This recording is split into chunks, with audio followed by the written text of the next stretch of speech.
राधे राधे महाराज जी। महाराज जी, मैं स्कूल में छात्र के साथ गलत संग में पड़ गई थी, जिसके चलते मेरे को धोखा मिला। अभी पिछले 3-4 वर्ष से डिप्रेशन में, वर्तमान में पढ़ाई नहीं कर पा रही। महाराज जी, मैं लाडली को प्राप्त करना चाहती हूँ। मैं वर्तमान में क्या करूँ कि अभी मैं फिर से सद्मार्ग। राधा नाम जप करो, किसका प्रश्न है? राधा राधा राधा नाम जप करो। और सब बच्चों से कहते हैं, हाथ जोड़कर प्रार्थना, ये जो गर्लफ्रेंड बॉयफ्रेंड ये सब चला है ना, ये बहुत जहर है, बहुत जहर है। इसमें सुख नहीं है, अपने जीवन को नष्ट कर देना है। ना तो गृहस्थी लायक रह जाता है और ना भगवान लायक रह जाता है बच्चा। और जो अंतिम बात आती है, वो जो अभी आपने कहा, वो धीरे धीरे डिप्रेशन में पहुंच जाता है। और धीरे धीरे अगर ये तो कहो मतलब आप सुरक्षित हो, नहीं तो ब्लैकमेल करके जीवन नष्ट कर दिया जाता है। वो यहाँ पहुंच जाता है कि मैं सेट कर लूँ। ऐसे बच्चों के कितने बच्चों को देखा, चाहे बच्चे हो चाहे बच्चियाँ। ये आजकल जो चला है ना बॉयफ्रेंड गर्लफ्रेंड, ये बहुत हानिकारक है। हमें लगता है बच्चों और बच्चियों को घर के जो माता पिता अभिभावक जन है उनको बचाना चाहिए, इस रोग से बचाना चाहिए। ये बड़ा बुरा रोग चल पड़ा है, ये बहुत जीवन नष्ट कर देगा बच्चों का और बच्चों की उन्नति। अब देखो, पढ़ाई नहीं, चिंतन बिगड़ गया, अब जीवन किस काम का? उत्साहहीन जीवन, अभी बच्चा है वो, उत्साहहीन जीवन हो गया, अब क्या जीवन रह गया? अरे इस अवस्था में डिप्रेशन तो 50-60 वाले को तो समझ में आवे डिप्रेशन। ये 15, 16, 18, 20, 25 वाले को डिप्रेशन, इस समय तो कमल की कली जैसे खिलती है, ऐसे हृदय आनंद से युक्त होना चाहिए। तो पर आचरण बिगड़ गए, संग बिगड़ गया, चिंतन बिगड़ गया तो जीवन बिगड़ गया। चिंतन ही जीवन है, असत चिंतन तो मृत जीवन, और सत चिंतन तो अमृत जीवन। अब सत्क्रिया, सत विचार, सत चिंतन ये ऐसे थोड़ी आ जाते हैं। अब असत चिंतन, असत क्रिया, असत बातें ये बहुत सहज में आ जाएंगी, लेकिन सत चिंतन, सत क्रिया, सत विचार ये थोड़ा चढ़ाई है। तो नाम जप करो बच्चा, सत्संग सुनो, नाम जप करो, धीरे धीरे भगवान सब ठीक। हमारे पास एक दवा है, नाम जप। जो प्रश्न करो सबका उत्तर नाम जप, और सब कुछ नाम जप से प्राप्त हो जाएगा। और ये हम ऐसे नहीं बोल रहे, सब साधन करके बोल रहे हैं। सब साधन कर यह फल सुंदर, प्रभुपद पंकज प्रीति निरंतर। अपने आराध्य देव में निरंतर चित्त डूबा रहे। नाम जप करो राधा राधा, और सत्संग सुनते रहो, और कुसंग का त्याग कर दो, ठीक हो जाओगे धीरे धीरे। ज्ञानेंद्र यादव जी, गोरखपुर से। महाराज जी, आपके चरणों में कोटि कोटि प्रणाम। गुरुदेव, मैं सांसारिक भोग में इतना लिप्त हो चुका हूँ कि मैं अध्यात्म की ओर नहीं जुड़ पा रहा हूँ। कभी पूजा करता हूँ, कभी नहीं कर पाता हूँ। इसमें रेगुलरिटी नहीं बन पा रही महाराज जी। किसका? हाँ, प्रियता संसार की जब हो जाती है तो भगवान में एक फॉर्मेलिटी सी होती है। प्रियता तो भोगों में है ना, तो भगवान में कैसे बनावटी भगवान से और सच्चाई से भोगों से। जिस दिन सच्चाई से प्रीत करने लगोगे, कामी नारी प्यारी जिम, लोभी जिम प्रिय दाम, तो उस समय स्थिति बदल जाएगी। हम भगवान से प्रीति नहीं करते हैं। प्रीति 10-20 जगह नहीं होती, एक जगह होती कहीं। जो ये 10-20 जगह प्रीति करते हैं वे विचारी पुरुष होते हैं, वो प्रीतिवान नहीं होते। जो प्रीतिवान होता है वो एक जगह प्रीति करता है। प्रेम गलियत सांकरी तामे दो न समाए, तो बहुत जगह प्रीति कैसे हो सकती है? भोगेश्वर प्रसक्ता नाम तयापहृत चेतसाम व्यवसायत्मिका बुद्धि समाधून विधीयते। जिसका चित्त अपहृत कर लिया है भोग और ऐश्वर्य ने, वो कभी परमात्मा प्राप्ति का चिंतन ही नहीं कर सकता कि मैं भगवत प्राप्ति करूं। और जब भगवान से प्रियता नहीं है तो फिर फॉर्मेलिटी ही तो है। जैसे आपको हमसे प्रीता न हो तो आए प्रणाम करना, जो भी भाव आया वो किया, लेकिन हमारी प्रियता नहीं। और प्रियता है तो कुछ क्रिया ना हो, एक दृष्टि में क्रिया हो जाती है। हमारे बाबा, ये प्रियता बहुत काम की चीज है। तो क्या हमारे भगवान ऐसी प्रियता आती है? क्या अच्छा पदार्थ देकर भगवान की याद आती है? क्या अच्छी परिस्थिति देखकर भगवान को आप नमन करते हैं? क्या बुरी परिस्थिति में भगवान को आप पुकारते हैं? क्या भगवान आपके आंतरिक हृदय में अपना प्यार स्थापित कर रहे हैं? तो इन सब बातों का उत्तर आएगा नहीं। ईमानदारी से देखो, ईमानदारी से। हम लोग जो है पूरा जीवन इसी में व्यतीत किया है। तो जैसे आप आरती कर रहे हैं, पूजा कर रहे हैं, आपका चिंतन कहाँ है? जहाँ प्रियता है, तो आप देखो आपकी प्रियता कहाँ है। पकड़ना आप हमारी बात को। जब आप आरती कर रहे हो, पूजा कर रहे हो, या आप माला जप रहे हो, या आप कोई भी भागवती कार्य कर रहे हो, तो उस समय मन आपका कहाँ है? क्या प्रभु में है? क्या आरती में है? क्या भोग लगा रहे हो तो प्रभु को आप पवा रहे हैं? नहीं नहीं, वो मन वहां होगा जहां प्रियता है। तो प्रियता कहाँ है उसी समय डायरी में नोट कर लो। प्रियता जहां होगी वहीं मन होगा। ठीक पहचान उस समय होगी जब प्रभु के भजन में लगोगे, आरती कर रहे होगे, भगवत कार्य कर रहे होगे जब, तो उस समय तुम्हारा मन जहां है वहां प्रियता है। पकड़ा आपने कहां प्रियता है? तो बस उस प्रियता से हम और प्रियता बढ़ा दें, हम हटाने की नहीं कहते, और बढ़ा दें। जैसे मान लो पत्नी में प्रियता है, फिर अन्य जगह किसी स्त्री में प्रियता नहीं होनी चाहिए। अभी महाराज जी शादी नहीं हुई। नहीं हुई तो फिर प्रियता कहाँ है? भाग दौड़ जिंदगी में लगा रहता है, काम काज के विषय। इसमें प्रियता नहीं होती, ये तो धन कमाने के लिए होता है। प्रियता हुई धन में, तो धन किसके लिए प्रिय है? भोगों के लिए। और भोग जब अभी संसार में तभी गृहस्थ माना जाता है जब पाणी ग्रहण संस्कार होता है। आपकी आयु क्या है? 29 वर्ष। का वर्षा जब कृषि सुखानी समय चूकी पुण्य का पछताली। तो समय तो निकला जा रहा, अभी ब्याह का अब भले 1 साल 2 साल और मान लो आप। नहीं, वैसे हमें लगता है उत्तम ब्याह का समय 20 से लेकर के 28 के बीच तक हो जाना चाहिए। उत्तम बात यह है कि इतने में अब 30 हो, 32 हो, 35 हो, 40, ये कोई ब्याह के समय, इसमें तो लड़का जवान होने लगते थे। ब्याह करने का मन है क्या? अभी 2-3 साल बाद ही। अभी 2-3 साल बाद गृहस्थी का उचित समय योग होता है। तो बढ़िया है। नाम जप कर रहे हो, नाम जप करते हो, कोई नशा तो नहीं करते? हाँ, तो बस नशा नहीं करते, नाम जप करते हो तो धीरे धीरे सब सद्गुण आ जाएंगे। नाम में बहुत बड़ी सामर्थ्य। क्या नाम जप करते हो? राधे राधे राधे। हाँ, चलो जपो, राधे राधे जपो। कोई ग्रंथ पढ़ते हो? नहीं। सत्संग सुनते हो? कभी, अभी पहली बार आज सुना। काफी अजीब हो आप। भगवान की सृष्टि में अजीब अजीब जल है। पहली बार सत्संग सुना? अच्छा, आज मेरा जन्मदिन भी है। तो नया जन्म मान लो आज सत्संग से। जब भगवान अतिशय कृपाल होते हैं तब साधु संग मिलता है। जब द्रवहि दीन दयालु राघो तो साधु संगति पाइए। तो एक काम किया करो, आज से 30 मिनट हमको सत्संग के लिए दो।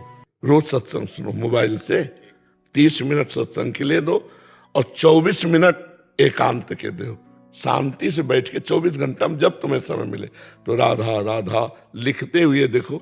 लिखो भला राधा, अंदर से लिखा राधा, राधा अंदर बोला राधा, बाहर लिखा राधा। आंख खोल के या आंख बंद कर 24 मिनट ये करो और 30 मिनट सत्संग सुनो। और कोई पाप कर्म न बनने पावे, इसमें सावधान रहो। फिर बढ़िया आगे भगवान आपका मंगल में जीवन कर देंगे। वो मंगल भवन है। जैसे भी थोड़ा भी भगवान में लग जाए तो जीव परम मंगल को प्राप्त हो जाता है। ये पक्का समझ लो। और नशा नहीं करते इसलिए बहादुर आदमी हो, बहुत अच्छे आदमी हो। हाँ, नहीं करते, बस पापाचरण ना होने पावे। पापाचरण से फिर सब मलिनता आ जाती है कोई ऐसे?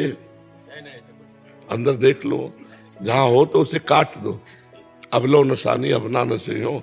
आज जन्मदिन है आपका, तो एक नया जीवन जियो, भगवान के चरणों का आश्रय लेकर मंगलमय जीवन जियो। हाँ जी। ट्विंकल जैन जी, स्विट्जरलैंड से। महाराज जी, क्या जीवन में केवल दुख ही हो तो ही भगवत भक्ति में वृद्धि होती है? जरूर, हम कहेंगे जरूर।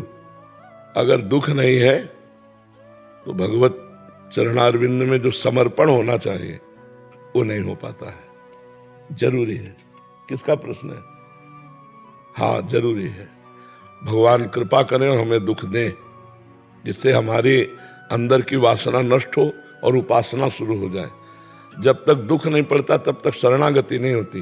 द्रौपदी जी अपने को भगवान का भक्ता मानती थी, लेकिन असली भक्ति का रंग आया तब जब दुख पड़ा और सभा में उनके साथ अभद्र व्यवहार होने की बात हुई। तो उनको जो भरोसा था वो असली में श्री कृष्ण का भरोसा पूरा नहीं था। पहले पतियों का था, फिर समाज का था, फिर अपना था, और बाद में श्री कृष्ण का था, नहीं था। ये पता कैसे चला? जब दुख आया तो पहले पतियों में भरोसा गया, फिर भीष्म आदि में भरोसा गया, फिर अपने हाथ से पकड़ा, और जब देखा कि अब नहीं, तब त्राहिमाम, हे द्वारिकाधीश, हे श्री कृष्ण, भगवान वस्त्र रूप में यहीं प्रकट हो गए। तो हमें लगता है विपत्ति और दुख ये वो अमृत है जो भगवान से मिला देता है। यदि सत्संग हो तो, शर्त है यदि सत्संग हो तो, नहीं तो विपत्ति और दुख सबको प्राप्त हो रहा है, वो उसकी निवृत्ति के लिए और पापाचरण कर रहा है। अगर सत्संग हो तो विपत्ति और दुख भगवान से निश्चित मिला देता है, क्योंकि फिर कोई सहयोगी नहीं होता। हम देखा कि संसार में कोई भी प्यार उसको नहीं करता जो ठोकरे खा रहा है, विपत्ति है, दुख है, कोई नहीं प्यार करता। और जब ऐश्वर्य और वैभव और सब सुख संपत्ति होती ना, इसको कभी नहीं जानते वो भी आके हाथ मिलाएगा, भाई साहब आप हमें जानते हैं, हम आपसे वहां मिले थे, वो अपना परिचय बताएगा। और अगर विपत्ति में वो आपका परिचय वाला है तो ऐसे करके चला जाएगा कि आप दिखाई न दें। इसलिए मुझे लगता है भगवान बड़े कृपालु हैं, जिनको विपत्ति और दुख देकर सत्संग दे देते हैं, वो निकल जाते हैं, वो विपत्ति और दुख का सदुपयोग कर लेते हैं। जी, सत्संग पहले आ गया, फिर धीरे धीरे जब दुख आए तो ऐसे लगा हाँ भगवान से और जुड़े, तो बिना मांगे सत्संग भी प्राप्त हुआ शंघाई में। और अब ऐसे लगता है कि विपत्ति ये है कि हर समय जैसे आपका हट कितना था बचपन में कि आप निकल गए, हमारे अंदर वो हट क्यों नहीं आता? वो भगवान देते हैं, वो भगवान ही देते ना, वो भगवान ही अंदर से देते। और हम बताएं आपको पूरा जीवन हो गया, पूरा जीवन हो गया, आज तक हमको ये दिखाई नहीं दिया कि यहां कोई प्यार करता है। आज तक नहीं दिखाई दिया मुझे कि यहां कोई प्यार करता है। मुझे केवल एक बात दिखाई देती है, यहां अपने सुख के लिए हम आपसे प्यार करते हैं। जरा इस शब्द पर विचार करो, आपके सुख के लिए जो हम करें उसे प्यार कहते हैं। आपसे जो हम सुख लेने की भावना से प्यार करते हैं उसे स्वार्थ कहते हैं। हमें यहां स्वार्थ दिखाई दिया, प्यार नहीं दिखाई दिया। बोलो, है प्यार भला? अपने सुख को लेकर हम आपसे प्यार करते हैं कि हम आपके बिना जी नहीं सकते, प्यार का शब्द है, हम आपके बिना जी नहीं सकते, लेकिन आपके बिना नहीं, अपनी स्वार्थ की पूर्ति के बिना नहीं जी सकते। नहीं तो उसकी स्वार्थ को ब्रेक लगा दो, जो स्वार्थ समझ रहा हो फिर करो प्यार, तो फिर देखो उसका स्वरूप देखो, आ जाएगा सामने, आ जाए। जो स्वार्थ आप वो आप में देख रहा है उसमें आप ब्रेक लगा दो, आओ हम तुमसे प्यार करते हैं, करो हमसे प्यार, तो नजदीक नहीं आएगा, दिखाई नहीं देगा। महाराज, प्यार का असली स्वरूप क्या है? अपने प्राणों को भी समर्पित करके जिससे प्यार किया जाता है उसे सुख देना, सुख लेना नहीं। सुख देवे को चाव चित, सब सोहित निष्काम, इसे प्यार कहते हैं। सुख देवे को, सुख देने का ना, कहां है ऐसा? सुख देने का चाव कहां है? सुख लेने का चाव है। प्रभु जी, जो माता पिता हमसे करते हैं वो भी सब आता है। मोह, प्रेम नहीं, मोह। प्रेम बहुत ऊंची चीज है बच्चा। प्रेम जिस समय आ जाएगा वो अलग हो जाएगा। जैसे हम स्त्री से प्यार नहीं करते, काम, हम पुरुष से प्यार नहीं करते, काम। माता पिता का मोह, जितने भी संबंध, आसक्ति, राग, इनमें प्रेम नहीं है, प्रेम नहीं है। प्रेम सच्चिदानंद में है। अब तुम्हें उसकी अलग अलग व्याख्या दिखाएं। सुना था कुपुत्रो जायते क्वचिदपि कुमाता न भवति, शास्त्रों में लिखा है। कितने ऐसे उदाहरण हैं कि माता पिता के द्वारा पुत्रों की हत्या हो गई। अपने स्वार्थ में जहां बाधा पड़ेगी वहां अलग बात है। अगर वो कुतिया भी अपने बच्चे को प्यार करती है, सुकरी भी अपने बच्चे को प्यार करती है, पक्षी भी अपने बच्चे को प्यार, लेकिन प्यार नहीं, मोह में बंधे हुए है। प्रेम एक विशुद्ध भगवदानंद है। प्रेम हो जाए तो फिर क्या? इसीलिए तो चराचर जगत से प्रेम करो, कभी कोई बाधा नहीं। लेकिन प्रेम कहां कोई करता है?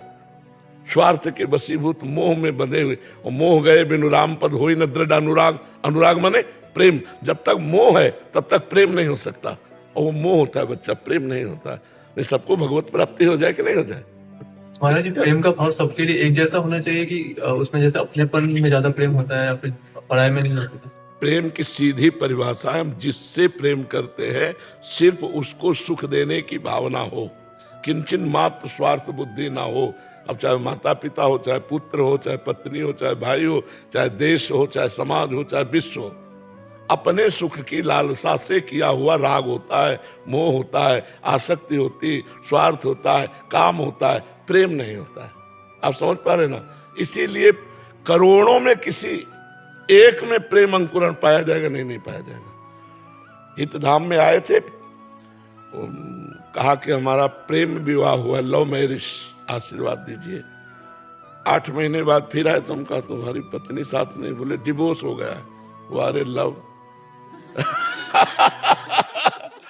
अरे एक बार दिल दे दिया तो फिर तुम चाहे जैसा तुम करो, हम तुम्हें दिल दे दिया। एक बार जब हमने तुम्हें दिल दे दिया तो दे दिया यार, जिंदगी भर के लिए दे दिया। अब तुम अगर हमें मार भी डालोगे तो हमारा दिल तुम्हें आशीर्वाद देगा। प्रेम का मतलब सोचते हो?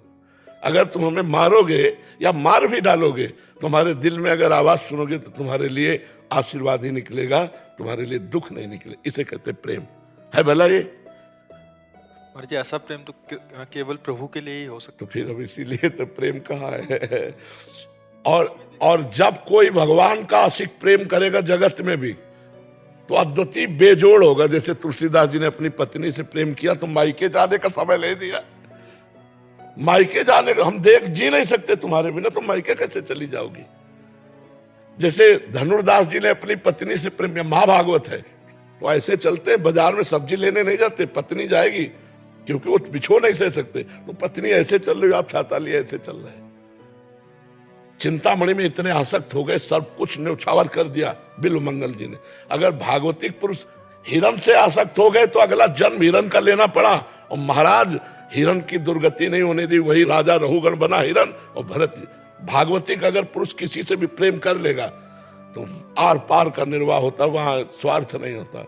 इसलिए भागवतिक पुरुष का कहीं प्रेम होता नहीं भगवान के सिवा। अगर हो जाए तो बेजोड़ होता है। हिरण से प्रेम किया, जिस भगवान की प्राप्ति के लिए अपना राज्य छोड़ा, अपनी पत्नी पुत्र छोड़े और हिरण से प्यार कर लिया, तो उसके लिए 3 जन्म लगा दिए, 3 जन्म लगा दिए। जड़ भरत के रूप में पालकी में उसी को तो उठाए हुए उपदेश कर रहे हैं।